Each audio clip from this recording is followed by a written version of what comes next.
গাছ দেখছি, পাখিটাকেও দেখছি। দ্বিতীয় ছাত্রকে বললেন, তুমি কি দেখছো? সে বলল, স্যার, গাছটা দেখছি, গাছের ডাল দেখছি, আর পাখিটাকেও দেখছি। তৃতীয় ছাত্রকে বললেন, তুমি কি দেখছো? সেই ছাত্র বলল, আমি শুধু গাছের ডাল দেখছি আর পাখির চোখ। চতুর্থ ছাত্রকে বললেন, তুমি কি দেখছো? সেই ছাত্র বলল, স্যার, আমি শুধু চোখ দেখছি আর অন্য কিছুই দেখছি না। শিক্ষক বললেন, এবার তীর ছুঁড়ে দাও, আর তীরটা পাখিটার চোখে গিয়ে লাগলো। আপনার লক্ষ্য স্পেসিফিক হতে হবে, নির্দিষ্ট হতে হবে। কোনো ভ্রমণকারীর মতো হলে হবে না, যার কোনো উদ্দেশ্য নেই। কুকুরটার মতো না, যে গাড়ির পেছনে ছুটছে উদ্দেশ্য ছাড়া। তৃতীয় বিষয় এল দিয়ে বোঝাচ্ছে এটা লাভজনক হতে হবে। প্রথমত, পরকালের জন্য লাভজনক হতে পারে আখিরাতে। আবার এটা আমাদের জন্য সমানভাবে লাভজনক হতে পারে এই পৃথিবীতেও, তবে গুরুত্ব হচ্ছে আখিরাত। আল্লাহ কোরআনে বলেন, সূরা বাকারা অধ্যায় 2 আয়াত 201, রব্বানা আতিনা ফিদ দুনিয়া হাসনাতাও ওয়া ফিল আখিরাতি হাসনাতাও ওয়া কিনা আযাবান নার।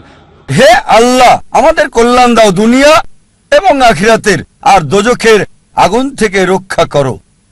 সুতরাং লাভজনক হতে হবে, উপকার থাকতে হবে, প্রথমত পরকালের, তারপর এই দুনিয়া। তবে বেশি গুরুত্ব হচ্ছে আখিরাতের, তারপর দুনিয়ার। এমন যেন না হয় যে দুনিয়ার লাভ আখিরাতের লাভকে নষ্ট করে দেবে। চতুর্থ হচ্ছে এ দিয়ে তীক্ষ্ণ বোঝাবে, যথাযথ হতে হবে, সঠিক হতে হবে, লক্ষ্য সুতীক্ষ্ণ যথাযথ হবে। এম হচ্ছে পরিমাপ, লক্ষ্যটা পরিমাপযোগ্য হতে হবে। পরিমাপযোগ্য হতে হবে, নির্দিষ্ট হতে হবে। নির্দিষ্ট হওয়ার পর এর একটা সীমা থাকতে হবে। যেমন ধরেন, একজন নির্মাতা বলল, আমি পৃথিবীর সবচেয়ে উঁচু দালান তৈরি করতে চাই। লক্ষ্য নির্দিষ্ট, তবে সীমা নির্ধারণের জন্য সে জরিপ চালাবে, পৃথিবীর সবচেয়ে উঁচু দালান কোনটি। আর সে জানল বুর্জ আল খলিফা, এর উচ্চতা 828 মিটার, নির্দিষ্ট। এখন তার লক্ষ্য হচ্ছে তাকে এমন দালান বানাতে হবে যেটার উচ্চতা 828 মিটার চেয়ে বেশি। এটা হচ্ছে নির্দিষ্ট আর পরিমাপযোগ্য। যদি পরিমাপযোগ্য হয়, মনিটর করা যাবে কতটুকু তৈরি করেছেন, আপনার লক্ষ্যের কতটুকু কাছে গেছেন আপনি। এরপর হচ্ছে নিয়ত। আমাদের প্রিয় নবীজি মুহাম্মদ সাল্লাল্লাহু আলাইহি ওয়াসাল্লাম বলেছেন, এটা হচ্ছে সহিহ বুখারীতে ভলিউম নাম্বার 1 অধ্যায় নাম্বার 1 বুক অফ ফেথ হাদিস নাম্বার 1, বুখারীর প্রথম হাদিস, ইন্নামাল আমালু বিন্নিয়া। আপনার কর্ম বিবেচনা করা হবে নিয়তের উপর। আপনার নিয়তের উপর পুরস্কৃত হবেন। আপনার নিয়তটা যেন হয় আল্লাহ এবং রাসূলুল্লাহ সাল্লাল্লাহু আলাইহি সাল্লামের সন্তুষ্টির জন্য। বিখ্যাত হওয়া, জনপ্রিয় হওয়া কারো ইচ্ছা থাকা উচিত না। যদি বিখ্যাত হওয়া উদ্দেশ্য হয়, তাহলে আপনার লক্ষ্যটা ভুল। যদি উদ্দেশ্য হয় সন্তুষ্টি অর্জন আল্লাহ, আমাদের স্রষ্টা এবং রাসূলের, অবশ্যই আপনাকে আখিরাতে পুরস্কার দেওয়া হবে। আর ইনশাআল্লাহ আল্লাহ এই পৃথিবীতেও আপনাকে কল্যাণ দান করবেন। এটা ধারাবাহিকভাবে হতে হবে লক্ষ্য অর্জন পর্যন্ত। যদিও লক্ষ্য অর্জনের সময় সীমিত হয় বা সীমিত না হয়, সব সময় ধারাবাহিক হতে হবে। যেমন ধরেন, আপনার লক্ষ্য হচ্ছে রমজান মাসে অন্তত কোরআন পড়তে চান প্রতিদিন 1 পারা, তা আপনার টার্গেট আছে প্রতিদিন 1 পারা পড়বেন।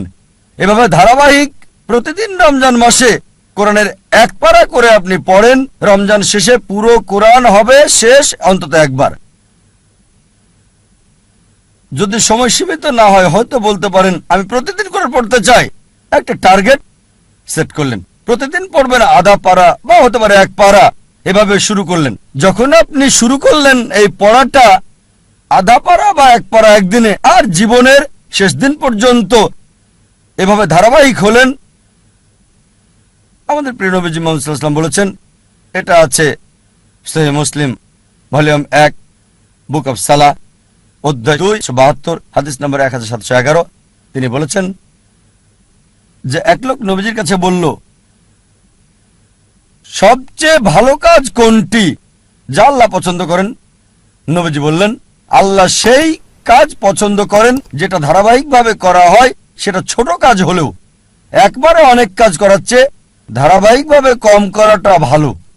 তাই যে কাজটা নিয়মিত করা হয় সেই কাজটা একবারে অনেকগুলো কাজ করাচ্ছে বেশি ভালো। তাই লক্ষ্যটা হতে হবে ইসলামিক। প্রথমটা ইসলামিক, দ্বিতীয়টা সুনির্দিষ্ট প্রাসঙ্গিক, তৃতীয় লাভজনক কল্যাণকর, চতুর্থ তীক্ষ্ণ যথাযথ, পঞ্চম পরিমাপযোগ্য যা মনিটর করা যাবে, ষষ্ঠ হচ্ছে নিয়ত আল্লাহর সন্তুষ্টির জন্য হতে হবে, সপ্তম ধারাবাহিক হতে হবে। আরেকটা উদাহরণ দিচ্ছি। আমরা অনেকে উইলমা রুডলফের ইতিহাস জানি। উইলমা রুডলফ একজন মেয়ে যে শৈশব থেকেই ভয়ানক রোগ পোলিওতে আক্রান্ত ছিল, আর ডাক্তার তার পায়ে ব্রেস লাগিয়ে রাখত। ডাক্তার বলল, এই মেয়ে কখনোই হাঁটতে পারবে না। তার মা তাকে উৎসাহ দিত আর বলতো, উইলমা, তুমি যা করতে চাও তাই তুমি করতে পারো। এভাবে মা মেয়েকে উৎসাহ দিত। উইলমার বয়স যখন 9, তখন পায়ের ব্রেস খুলে ফেলে সে পৃথিবীর দ্রুততম মানবী হতে চায়। এটা ছিল তার ইচ্ছা, ছিল তার লক্ষ্য। 9 বছর বয়সে ব্রেস খুলে ফেলার পর 13 বছর বয়সে জীবনের প্রথমবারের মতো দৌড়ে অংশগ্রহণ করল সে, এবং পরাজিত, সবার শেষ অবস্থান। তবে তারপরও সে ধারাবাহিক চেষ্টা চালিয়ে যাচ্ছে, হেরে যাচ্ছে, আবার চেষ্টা করছে। একসময় অলিম্পিকে খেলার যোগ্যতা সে অর্জন করেছে। এটা বাস্তব গল্প, কোনো বানানো গল্প না, মনোরঞ্জনের গল্প না। যখন অলিম্পিকে খেলতে আসলো 1960 সালের অলিম্পিকে মহিলাদের 100 মিটার দৌড়ে সে প্রথম হয়েছিল, স্বর্ণপদক পেল। 200 মিটার দৌড়েও মহিলাদের মধ্যে স্বর্ণপদক পেল। সে 400 মিটার দৌড়েও স্বর্ণপদকটা জয় করে নিল। 100 গুণ 4 মহিলাদের মধ্যে 1960 সালের অলিম্পিকে সে 3টি সোনা জিতেছিল এবং ইতিহাস রচনা করেছিল। একজন প্যারালাইজড, একজন অচল মহিলা, পোলিও আক্রান্ত, সে পৃথিবীর দ্রুততম মানবী হল 1960 সালের জন্য। আমরা দেখলাম যে উইলমা লক্ষ্য স্থির করেছে। আর যদি ম্যানেজমেন্ট গ্রুপ বই পড়েন, এই বিষয়গুলো তাতে আছে। স্মার্ট গোল বইয়ে আছে, বিস্তারিত আমি বলছি না। তবে চলুন দেখি সে কতটুকু মূল টার্গেট পূর্ণ করেছে ইসলামিক ভাবে। প্রথম হচ্ছে লক্ষ্যটাকে ইসলামিক ছিল, লক্ষ্যটাকে কোরআন সুন্নাহ অনুযায়ী ছিল। তার ব্যক্তিগত জীবন জানি না, তবে এটা জানি সে মুসলিম না। স্রষ্টার জন্য করেছিল কিনা সেটাও জানি না। দ্বিতীয় হচ্ছে লক্ষ্যটাকে নির্দিষ্ট, হ্যাঁ নির্দিষ্ট। সে পৃথিবীর দ্রুততম মানবী হতে চেয়েছে। এটা লাভজনক, কল্যাণকর, হ্যাঁ, এই পৃথিবীর জন্য লাভজনক। সুনাম পেয়েছে, সম্মান পেয়েছে। তবে আখিরাতের ব্যাপারে আল্লাহ জানেন, আমি জানি না। আখিরাতে এই অলিম্পিক জয়ের সোনা কোনো কাজে আসবে কিনা। যদি না তা করা হয় আল্লাহ সুবহানাহু ওয়া তাআলার সন্তুষ্টির জন্য। এটা কি সুতীক্ষ্ণ এবং যথাযথ ছিল? হ্যাঁ ছিল। এটা পরিমাপযোগ্য ছিল কি? হ্যাঁ। সে জানতো কে বিশ্বের দ্রুততম মানবী। সময়টা হয়তো 9 সেকেন্ড, 10 সেকেন্ড বা 11 সেকেন্ড ছিল, পরিমাপযোগ্য ছিল। আর সে চর্চা করলো, লক্ষ্য অর্জন করলো। তারপর নিয়তটা কি ছিল? সুনাম অর্জন করা। অবশ্যই তা পেয়েছে। আল্লাহকে খুশি করা উদ্দেশ্য ছিল কিনা আমার সন্দেহ। তারপর ধারাবাহিকতা ছিল, হ্যাঁ ধারাবাহিক ছিল, নিয়মিত চর্চা করেছে, যদিও হেরেছে অনেকবার, জয় করল পৃথিবীর দ্রুততম মানবী।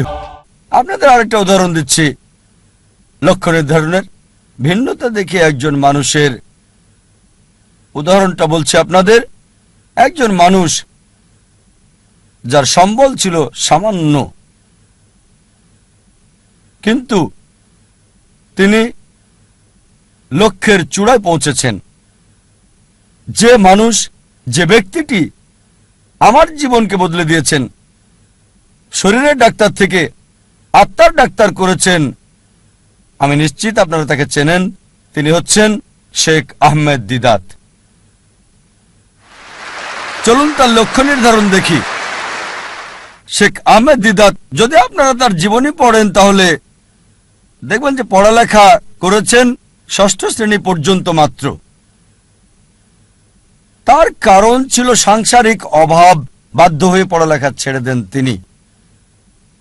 6ষ্ঠ শ্রেণী পাশ করার পর লেখাপড়া ছাড়তে বাধ্য হলেন। সামান্য সম্বল নিয়ে নিজের দেশ ভারত জন্মস্থান ছেড়ে চলে গেলেন দক্ষিণ আফ্রিকায়। তিনি কাজ করতেন সেলসম্যানের, ফার্নিচারের দোকানে দোকানে, ড্রাইভিংও করেছেন তিনি ইত্যাদি। আর দক্ষিণ আফ্রিকায় থাকাকালীন তিনি নিয়মিত খ্রিস্টান মিশনারিদের বিড়ম্বনা শিকার হতেন, যারা বলতো ইসলাম একটা অনুপযোগী ধর্ম, নির্দয় ধর্ম। তারা ইসলামকে আক্রমণ করত। আর যেহেতু হ্যারাসমেন্টের শিকার, তার মনে একটা ইচ্ছা আসলো, ইসলামের বিরুদ্ধে সব অভিযোগের আমি উত্তর দিতে চাই সেই সব খ্রিস্টান মিশনারিদের। এই খ্রিস্টান মিশনারিদের ইসলামের বিরুদ্ধে বলার উপযুক্ত জবাব দিতে চাই। চিন্তা করেন, 6ষ্ঠ শ্রেণী পর্যন্ত পড়া একজন মানুষ। তবে অবশ্যই আল্লাহর উপর ভরসা ছিল। তিনি চেষ্টা করেছেন। একটা বই তাকে বেশ নাড়া দিয়েছিল, ঘরের মধ্যে ময়লা জমে থাকা একটা বই। এই বইটা তাকে নাড়া দিয়েছে, যেটার নাম ইজারুল হক, সত্যের প্রকাশ, লেখক মাওলানা রহমতুল্লাহ কিরানবী। আর ওই বইয়ে লক্ষ্যের নির্দেশনা পান। এভাবে শুরু করেছিলেন আর 40 বছর ধরে সংগ্রাম করেছেন। তিনি চ্যালেঞ্জ করেছেন খ্রিস্টান ধর্মের রথী মহারথীদের। চিন্তা করেন, 6 পাস একজন মানুষ 40 বছর সংগ্রাম করেছেন, পৃথিবীর সেরা খ্রিস্টানদের সাথে চ্যালেঞ্জ করেছেন।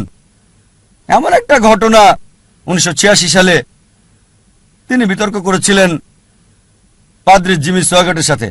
আর 80-র দশকে এই জেমি সোয়াগাট ছিল 1 নাম্বার, সবচেয়ে ক্ষমতাধর, সবচেয়ে বিখ্যাত খ্রিস্টান টিভি বিতার্কিক। তার বিতর্কের কয়েক সপ্তাহ আগে শেখ দিদাতের এক ভক্ত বলল, শেখ আহমেদ দিদাত, আমি আপনার ভক্ত, আপনাকে একটা উপদেশ দিচ্ছি।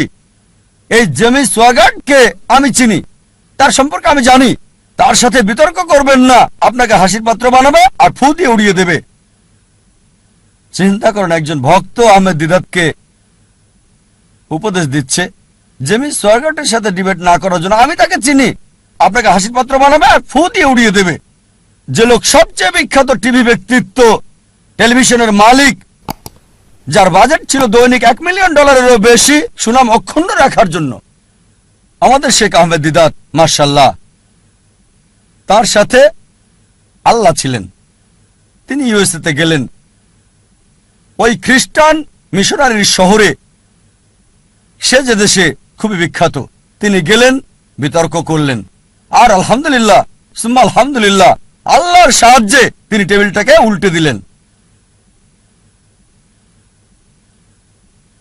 চিন্তা করেন, একজন মানুষ সামান্য পুঁজি নিয়ে, স্কুলও পাশ করেননি, গ্র্যাজুয়েশন তো দূরের কথা, চ্যালেঞ্জ করেছেন খ্রিস্টান সম্প্রদায়ের প্রধান নেতাদেরকে। তারপর থেকে তিনি সবচেয়ে বড় বাধা বিশ্ব খ্রিস্টান নেতাদের জন্য, খ্রিস্টান মিশনারিদের জন্য। একা একজন মানুষ শেখ আহমেদ দিদাত আল্লাহ সুবহানাহু ওয়া তাআলার সাহায্যে সমগ্র খ্রিস্টানদের চ্যালেঞ্জ করেছেন।